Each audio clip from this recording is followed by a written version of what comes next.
व्यक्ति था जो इतना कंजूस था कि 1 रुपया भी दान नहीं करता था। उसकी पत्नी बड़ी परेशान रहती थी, कहती थी कोई भी पुण्य का काम नहीं करते, न दान न पुण्य करते हो, अरे कहीं तो कुछ दान दे दिया करो। अब वो आदमी इतना कंजूस कि गांव वालों ने उसका नाम रख दिया था दानचंद, व्यंग में दानचंद। एक दिन पत्नी ने समझाया, दान पुण्य तो करते नहीं हो, एक काम करो। पूछा क्या? यही 13-14 किलोमीटर दूर गंगा जी जाके स्नान कराओ, पैदल ही चले जाना, किराया मत देना, शाम तक वापस आ जाओगे। दानचंद को ये बात समझ में आ गई कि ये बात तो सही कह रहे हैं। अब दानचंद पैदल ही चल दिए और जाके स्नान किया। स्नान करने जैसे ही गंगा जी में गए, और गंगा जी भी कहाँ गए? मुर्दा घाट में, जहां भीड़ न लगती हो, कोई पंडा ना मिले, वहां चले गए। और जैसे ही गंगा जी में गए और बाहर निकल रहे थे कि भगवान पंडा का रूप लेके सामने उपस्थित हो गए। दानचंद जब बाहर निकला और देखा सामने पंडा, तुम लोग यहाँ भी नहीं छोड़ते हो? बोले हम ही तो यहाँ पे बस रहते हैं।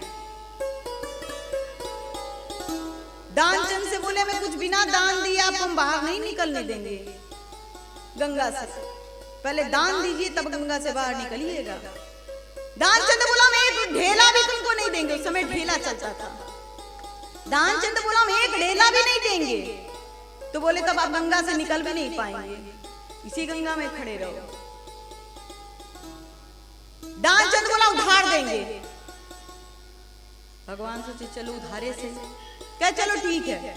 दानचंद गंगा जी में से निकला, थका हारा घर आया और जाके अपने बिस्तर पे लेट गया। बेचारा दानचंद सुबह का ना कुछ खाया पिया नहीं, थका हारा घर आया, जो कुछ प्रसाद मिला पाया और सो गया। इधर जैसे ही सो ही रहा था कि पंडा महाराज दरवाजे पर आ गए और दरवाजा खटखटाने लगे। पत्नी आई, पूछी कौन? कहे हम जजमान के पंडा हैं, वो हमें एक ढेला देने के लिए कहे थे उधार, वही लेने आए। अब दानचंद की पत्नी अंदर गई, कही किसी को आप ढेला देने के लिए कहे थे, किसी पंडे को? वो दरवाजे पे आके खड़ा है। अरे अब इतनी जल्दी आ गया उधार लेने? जाके कह दो कि बीमार है, जाओ कह दो बीमार है, बीमार। अब आके बाहर उसकी पत्नी बोली बीमार है। बड़े बेचारी रो के बोली कि बीमार है जजमान मेरा बीमार? कि हाँ जाओ, अब जाओ बाद में आना। कि नहीं मेरा जजमान बीमार है और मैं चला जाऊं, ऐसा हो ही नहीं सकता, जब तक वो स्वस्थ नहीं हो जाएंगे मैं यहाँ से जाने वाला नहीं हूँ। दानचंद की पत्नी अंदर आई, बोली कि वो कह रहे हैं कि मैं नहीं जाऊंगा जब तक आप स्वस्थ नहीं हो जाएंगे, अब उनके खाने पीने का भी इंतजाम बाहर करो। दानचंद बड़ा परेशान हुआ। अच्छा उसने कुछ योग सीखा था जिससे कुछ देर तक सांस रोक सकता था। उसने कहा जाओ कह दो कि हम मर गए।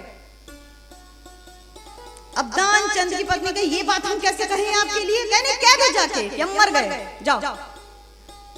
इतना कंजूस था।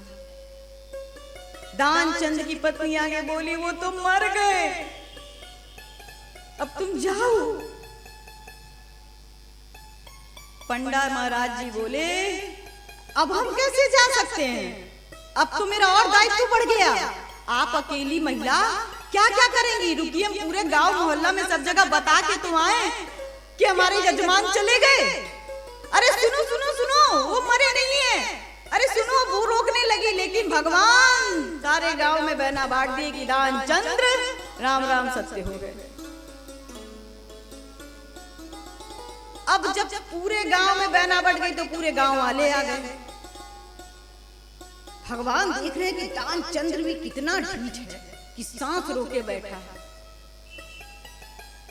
सीढ़ी आ गई, बंधने लगा, लेकिन सांस नहीं ले रहा, बंध गया। घाट तक चला गया, चिता पे रखा गया, भगवान भी सोचे अच्छे भक्त से मेरा पाला पड़ा है।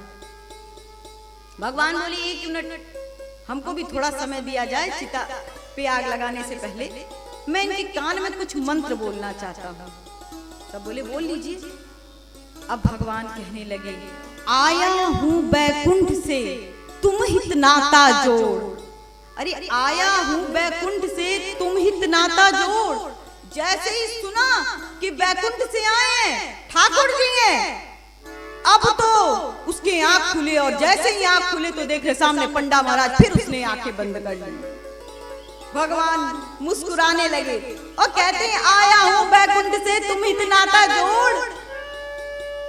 आंखें खोलता और कहता है, बस ढेला दीजो छोड़, बस मेरा एक ढेला छोड़ दो।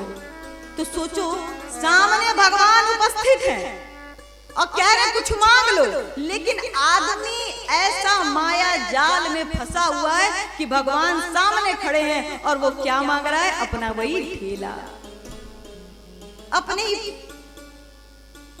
उसी पैसे में फंसा हुआ है। हमारे ठाकुर जी जब सामने आए, जब कथा सुनते हैं, ये कथा क्या है? हमारे ठाकुर जी सामने आपके उपस्थित हैं, आप सबको देख रहे हैं और आप सब माया जंजाल में फंसे हो।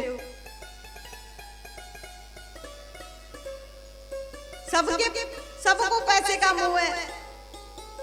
आज भगवान का जन्म है, सबको हमने कल न्योता दिया था कि नहीं?